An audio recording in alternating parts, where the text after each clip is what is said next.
সবাইকে আসসালামু আলাইকুম। সবাই ভালো আছেন? এদিকে সবাই ভালো আছেন? মাঝখানে সবাই ভালো আছেন? আমার মা বোনেরা ভালো আছেন? আলহামদুলিল্লাহ। আজকে এখানে আমি আপনাদের সামনে এসে আমি অত্যন্ত আনন্দিত এবং গর্বিত। আমি একটা কথা সবসময় আমি 18 সালে যখন নির্বাচন করলাম তখন থেকে আমি দেখতেছি যে আমাদের সাথে ভাকুরতা ইউনিয়ন কিন্তু 2018 সালে যোগ হলো, তাই না? কিন্তু এটা সবাই শুনেন, আমাদের সাথে ভাকুরতা ইউনিয়ন 2008 সালে তো যোগ হলো, তাই না? কিন্তু 2008 সালে যোগ হইলেও আমি যখনই আমাদের ভাকুরতা ইউনিয়নে আসি আমার জীবনও মনে হয়নি যে 2008-এ যোগ হয়েছে, সারা জীবনই ছিল এরকম মনে হয়েছে। তো আপনারা আমার শ্রদ্ধেয় মুরব্বীগণ এখানে যারা আছেন, আমার শ্রদ্ধেয় মা বোনেরা, আপনাদের যেভাবে চান আপনাদের ইউনিয়ন আপনাদের ওয়ার্ড সেইভাবে আমরা ওইভাবে কাজ করবো আপনাদের সবাইকে নিয়ে, ঠিক আছে? আজকে আপনারা জানেন দীর্ঘ 17 বছর পর একটা নির্বাচন আসছে, তাই না? এই 17 বছরে কি আপনারা কেউ ভোট দিতে পেরেছিলেন? মা বোনেরা ভোট দিতে পেরেছিলেন? এদিকে ভোট দিতে পেরেছিলেন? ভোটাধিকার আপনাদের হরণ করেছিল, আপনাদের বাক স্বাধীনতা নাগরিক অধিকার হরণ করেছিল। কে করেছিল? একটা গণ হত্যাকারী ফ্যাসিস্ট খুনি সরকার ছিল, যারা সারাদিন মুক্তিযুদ্ধ চেতনা নিয়ে কথা বলতো। আপনাদের কাছে প্রশ্ন, যেই দল মুক্তিযুদ্ধ নিয়ে কথা বলে, মুক্তিযুদ্ধ চেতনা নিয়ে কথা বলে, একটা দল কি তার নিজেদের দেশের মানুষকে খুন করে হত্যা করতে পারে? পারে না। অতএব সেই দলের আমাদের দেশের মাটিতে বিচার হবে ইনশাআল্লাহ। এই দীর্ঘ 17টা বছর আপনারা এখানে যারা আছেন আমার ভাকুরতা ইউনিয়ন নেতৃবৃন্দ মামলা হামলা হুলিয়া পারিবারিক ভাবে আর্থিক ভাবে কত ধরনের অন্যায় অবিচার চালিয়েছে আপনাদের উপরে, কিন্তু আপনারা কেউ পিছে এক পাও দেন নাই, সামনে এগিয়ে গিয়েছে। এই জন্য আপনাদের প্রতি আমি কৃতজ্ঞতা প্রকাশ করছি এবং আপনাদেরকে ধন্যবাদ জানাচ্ছি। আপনারা দেখেন বাংলাদেশে যখনই ক্রান্তিকাল একটা সময় আসে, যখন মানুষ দিক বেদিক সিদ্ধান্তহীন, তখন কোন পরিবার থেকে নেতৃত্ব আসে? সব সময় কোন পরিবার? জিয়া পরিবার। 1971 সালে মানুষ যখন দিক বেদিক সিদ্ধান্তহীন স্বাধীনতার সময়, তখন মহান স্বাধীনতার ঘোষণাটা কে দিয়েছিল? শহীদ রাষ্ট্রপতি জিয়াউর রহমান। তারপর 30 লক্ষ শহীদ 2 লক্ষ মা বোনের ইজ্জতের বিনিময়ে আমরা স্বাধীনতা অর্জন করেছিলাম। সেই স্বাধীনতা কিন্তু শহীদ রাষ্ট্রপতি জিয়াউর রহমানের ঘোষণার মধ্য দিয়ে এসেছিল, তাই না ভাইরা? তারপর দেখেন 1990 সালে যখন দীর্ঘ 8 বছর ধরে একটা স্বৈরশাসক এরশাদ ছিল, তাই না? এখানে মুরব্বীরা জানে, যারা বয়সে ছোট তারা হয়তো ইতিহাসটা জানে না। একটা স্বৈরশাসক ছিল এরশাদ, তারা অস্ত্রের মাধ্যমে গণতন্ত্রকে হত্যা করেছিল। তখন যখন বাংলাদেশে বাক স্বাধীনতা ছিল না, গণতন্ত্র ছিল না, তখন আবার কোন পরিবার থেকে নেতৃত্ব আসলো? জিয়া পরিবার থেকে। নেতৃত্ব দিলেন? তখন নেতৃত্ব দিল সাবেক 3 বারের প্রধানমন্ত্রী, মা মাটি মানুষের নেত্রী, আমাদের নেত্রী দেশ ও নেত্রী বেগম খালেদা জিয়া। তার নেতৃত্বে আবার বাংলাদেশের মানুষ একত্রিত হয়ে স্বৈরশাসক এরশাদকে পতন ঘটালো, তাই না? তারপর দেখেন এই যে 17টা বছর আমাদের আপনাদের জীবন থেকে যে গেল, এই 17টা বছরে একটা গণহত্যাকারী খুনি ফ্যাসিস্ট সরকার আসলো, নাম আওয়ামী লীগ। এরা এসে কি করলো?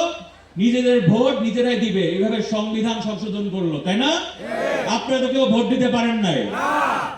তারা কি করলো? নিজেরা দিবে। এখন তখন যখন মানুষের ভোটাধিকার হরণ হলো, বাক স্বাধীনতা হরণ হলো, মানবাধিকার, তারপর গণতান্ত্রিক অধিকার, এগুলো সব যখন ধ্বংস হয়ে গেল, তখন আবার কোন পরিবার থেকে নেতৃত্ব আসলো?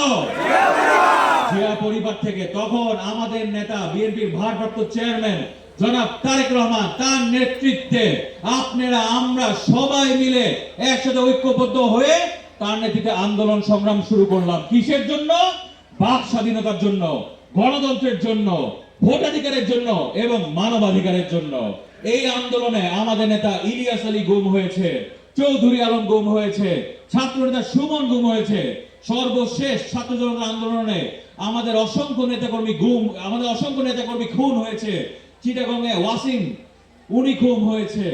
এইভাবে বিভিন্ন শ্রেণীর পেশাজীবীর মানুষ খুন হয়েছে। ছোট ছোট শিশু বাচ্চা থেকে শুরু করে মা বোন বয়স্ক বৃদ্ধ বিভিন্ন পেশাজীবীর মানুষ শ্রেণীর মানুষ রিক্সাওয়ালা ভাইয়েরা তাদেরকে খুন করেছে এই গণহত্যাকারী খুনি ফ্যাসিস্ট সরকার, তাই না?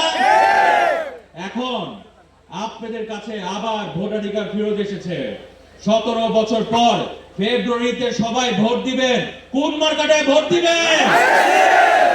সবাই কোন মার্কায় ভোট দিবেন? ধানের শীষ মার্কায়। এখন আমি বলি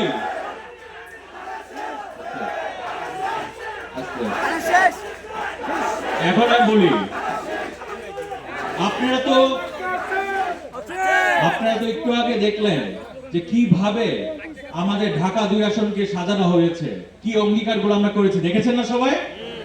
আমরা চাই একটি সন্ত্রাস মুক্ত, মাদক মুক্ত, নারী নির্যাতন মুক্ত, চাঁদাবাজ মুক্ত, ভূমি দখল মুক্ত একটি উন্নত শিক্ষিত এলাকা গড়ে তুলব আমাদের নেতা জনাব তারেক রহমানের নেতৃত্বে। আমরা চাই যে প্রত্যেকটি জায়গায় খেলার মাঠ থাকবে, আমার ভাইয়েরা বোনেরা আমাদের সন্তানেরা ওখানে খেলবে, সবুজ পরিবেশ থাকবে, যেখানে সবাই আনন্দ করতে পারবেন, এখানে রেস্ট নিতে পারবেন। খালি যে সবাই রেস্টুরেন্টে যায় না, কিছু হলে সবাই তো কিছু হলে খেতে যান সবাই, তাই না? রেস্টুরেন্টে এসব না, সবাই পরিবার নিয়ে সুন্দর পরিবেশ থাকবে, এটা আমাদের চিন্তা, আমাদের পরিকল্পনা। আমাদের ঢাকা 2 আসনটাকে আমরা ওইভাবে সাজাবো। একই সাথে বিভিন্ন রাস্তাঘাট, এই যে একটু আগে আমাদের একটা নেতা বলে গেল এখানে ব্রিজ দরকার মনে হয় সবার, তাই না? কি ব্রিজ দরকার চুনাচুরে? আমরা ইনশাআল্লাহ এই যে আপনাদের সামনে বলে গেলাম, আল্লাহর ইচ্ছায় জনগণের সহযোগিতায় বিএনপি দেশ পরিচালনা করলে, আমাদের নেতা জনাব তারেক রহমানকে বললে আমাদের চুনাচুরে আমরা ব্রিজ করে দিব আপনাদের জন্য ইনশাআল্লাহ। আমরা তোমায় ভুলি নাই, দুর্দিনের রবি ভাই আমরা তোমায় ভুলি নাই।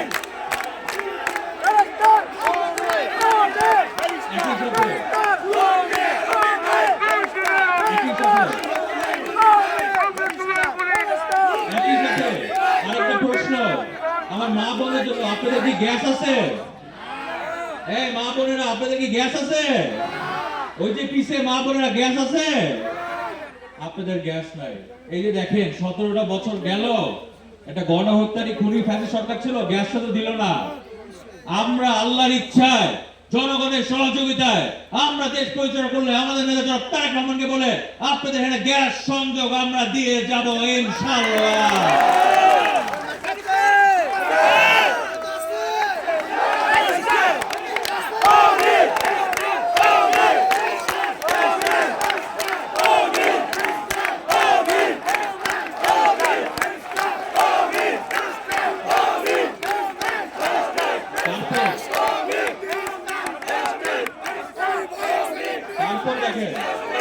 এই যে রাস্তা দিয়ে আসলাম আমরা, এই বিভিন্ন রাস্তাঘাট ভাঙ্গা, বিভিন্ন জায়গায় হচ্ছে যে আপনাদের চলাফেরা করতে অসুবিধা হয় না? গাড়ি দিয়ে যখন যান আপনাদের অসুবিধা হয় না রাস্তাঘাটে চলাফেরা করতে ভাঙ্গার জন্য? আপনাদের কষ্ট হয় না? ওই কষ্ট কিন্তু আমার কষ্ট, আপনাদের কষ্টই হচ্ছে কি আমার কষ্ট। অতএব আপনাদের কষ্ট আমরা বুঝি, আমরা চাই যে আপনারা শান্তিপূর্ণভাবে সুন্দরভাবে থাকেন। আমরা হচ্ছে গিয়ে আপনাদের সেবক, আমরা চাই হচ্ছে গিয়ে আপনাদের জন্য কাজ করতে। আমাদের দলের রাজনীতি হচ্ছে গিয়ে জনগণের উন্নয়ন ঘটানো। অতএব আমরা সবসময় আপনাদের পাশে আছি এবং আপনাদের সামনে আজকে আমি ওয়াদা করে গেলাম, আল্লাহর ইচ্ছায় জনগণের সহযোগিতায় বিএনপি ক্ষমতায় আসলে আমাদের নেতা জনাব তারেক রহমানকে বলে এই ঢাকা 2 আসনে একটা রাস্তাও ভাঙা থাকবে না।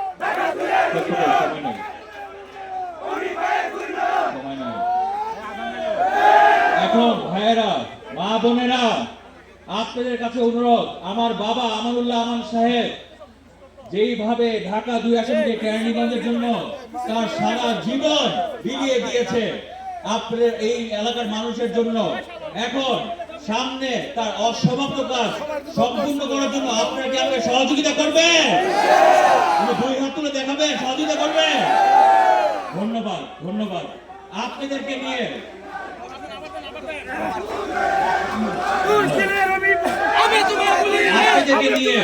আমরা ঢাকা 2 আসনকে একটি আধুনিক মডার্ন সিটি গড়ে তুলবো আমাদের জনাব তারেক রহমানকে নিয়ে। আমরা কি চাই? আমরা চাই যে আমাদের এলাকা এই ভাকুরতা ইউনিয়ন এই ঢাকা 2 আসনকে একটি মডার্ন সিটি গড়ে তুলতে। এমন সব ভাবে আমরা করে তুলতে চাই, কিভাবে? শহর থেকে মানুষকে আপনাদের এখানে আসতে হবে, আপনাদেরকে জানি শহরে না যেতে হয়, এরকম ভাবে আমরা গড়ে তুলতে চাই।